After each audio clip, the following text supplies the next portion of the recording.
You think you can just walk away from this? We're not finished with you yet. We're not finished with you yet. O picked the wrong twins to mess with.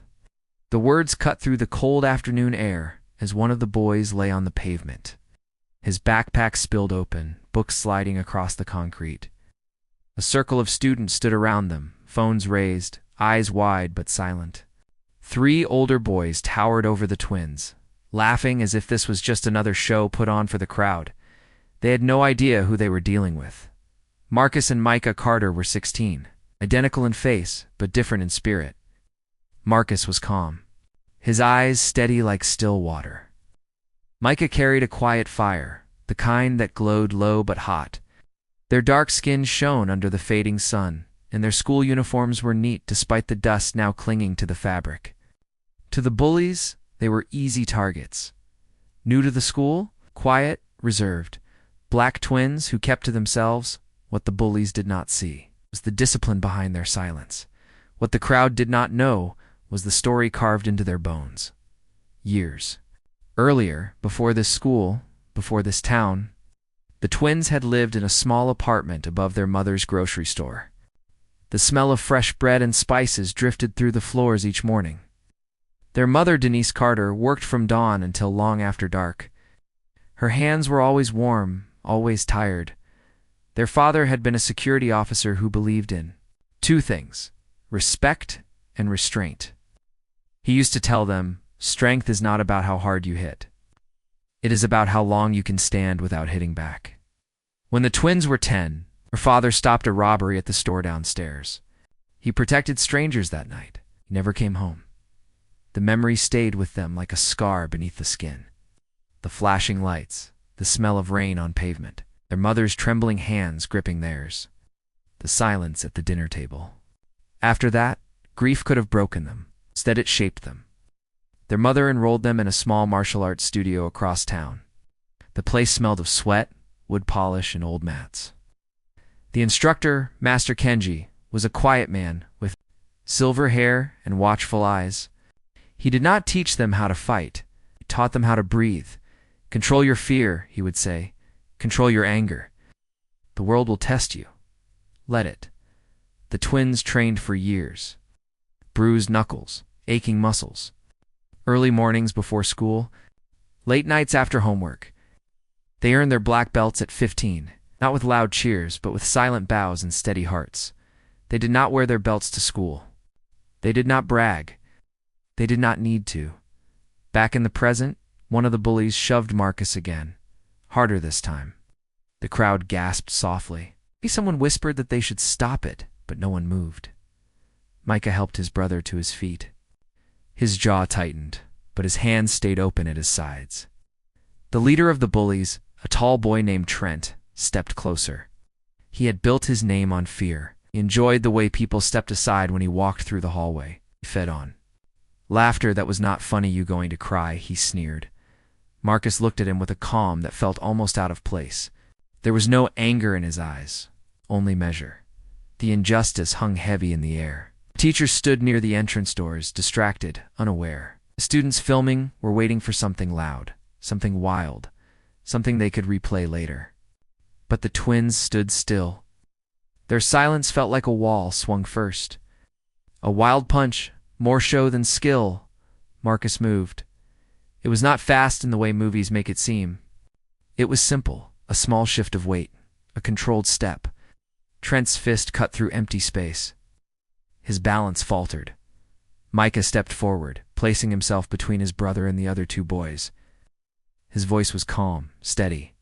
We do not want trouble. The words were not weak. They were firm. The second bully lunged, grabbing at Mika's collar. In one smooth motion, Mika twisted his wrist and guided the boy's arm downward. Not to hurt him, just to show him that he could. The boy yelped in shock, more from surprise than pain. The crowd grew quiet. There was something different now. The air had shifted. Trent rushed again, anger burning red across his face. Marcus caught his arm, turned with precision, and lowered him to the ground in a controlled hold. Not a strike, not a blow, just skill. Trent found himself staring at the sky, his arm pinned but unharmed. Marcus leaned close, his voice low, but clear enough for those nearest to hear. Strength without control is weakness. He released him immediately and stepped back. The twins stood side by side, breathing slow. Hands open, they did not chase. They did not boast. The other two bullies hesitated, unsure. The crowd began to murmur, not with mockery but with awe. Trent scrambled to his feet, face flushed with embarrassment. He looked around, expecting laughter. Instead, he saw something worse. Respect not for him, for the twins. But the moment was not over. A teacher finally pushed through the crowd, demanding answers. Voices rose. Accusations flew. Several students pointed at Marcus and Micah, claiming they had started it. The videos were still recording, but the teacher did not wait to see them office. Now, the twins walked without protest inside the principal's office. The air smelled of polished wood and paper. The walls were lined with awards and framed photos of past achievements. The twins stood straight, shoulders back.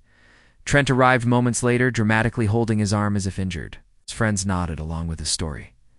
The principal, a stern man with tired eyes, looked at the twins. Is this true? Marcus met his gaze. We defended ourselves. The room felt tight with tension. Denise Carter was called from the store. She arrived with flour still dusted on her sleeves, her breath slightly uneven from rushing. When she saw her sons standing there, calm but accused, her heart tightened. She had taught them dignity. She had raised them to endure. But she had also buried a husband who stepped in to protect others. Before she could speak, a quiet knock came at the office door. Master Kenji stepped inside. He had heard about the incident from another parent. He carried no anger on his face, only steady confidence. In his hand was a folder. Inside were copies of the twins' training records, competition certificates, and a code of conduct they had signed years ago. My students are taught one rule.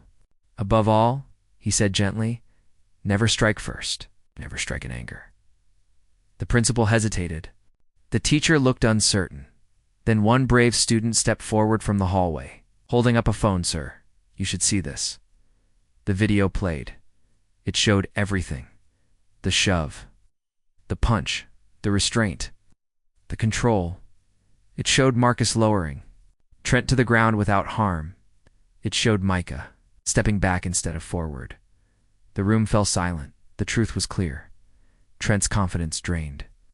His power had depended on fear and silence. Both were gone now. The principal cleared his throat. Apologies were spoken. Consequences were reassigned. The bullies were suspended. But the real shift happened outside. Word spread fast, not as gossip, but as admiration. The next morning, when Marcus and Micah walked through the school gates, something felt different. Oh. Students who once looked away now nodded. Some stepped aside, not out of fear, but respect in the courtyard. A small group approached them, not to challenge, to thank them. One boy admitted he had been afraid to speak before. A girl said she had been targeted too. The twins listened more than they spoke. Marcus finally said, quiet does not mean weak. Micah added, we stand so others learn they can stand too.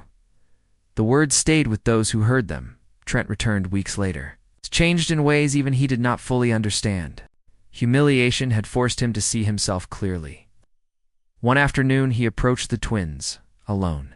He did not look them fully in the eye. I was wrong, he said simply. Marcus studied him for a moment, then nodded.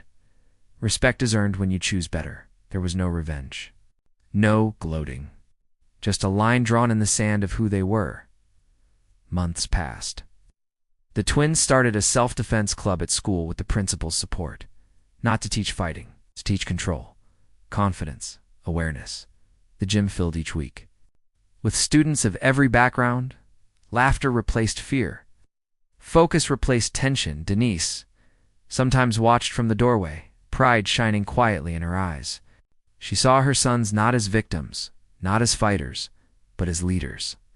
They carried their father's lesson forward in their own way. Strength is not about how hard you hit. It is about how long you can stand without. Hitting back, on the final day of the school year, an assembly was held. The principal spoke about courage and character.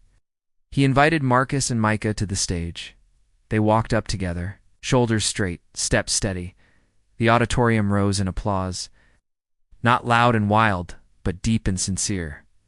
In that moment, the twins understood something powerful. The greatest victory is the one where no one gets hurt. They had been targeted because they were seen as easy. They were respected because they chose not to become what tried to break them. And somewhere beyond the noise of school life, beyond the fear and pride and past pain, their father's memory felt closer. Not as a wound, but as a guide. Silent. Strength had spoken louder than fists ever could. If this story moved you, share where you are watching from. Tell us what strength means to you. Subscribe for more stories that honor the quiet heroes who walk among us every day, proving that dignity is the strongest force of all.